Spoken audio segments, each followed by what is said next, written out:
May isa nandito kasi hihingi yan ng ice.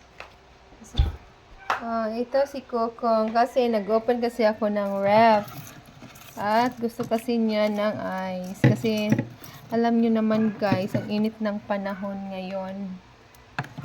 At yung aso ko ay talagang nainitan din. Tingnan nyo naman, oh. Tingnan nyo naman. Kasi gusto niya ng ice talaga.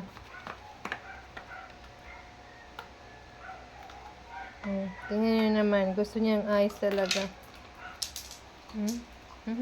Laro niya ang ice, guys. Ha? Tingnan nyo naman. Nag-i-enjoy ang doggy na sa ice. Nasasarapan sa ice. Hindi na. Kasi mainit kasi ang panahon ngayon, guys. Kailangan natin bigyan ng ating aso ng maginaw na tubig. Kaya nilagyan ko ng ice yung water nila, guys. Oh, nag-enjoy siya, naglalaro siya ng ice.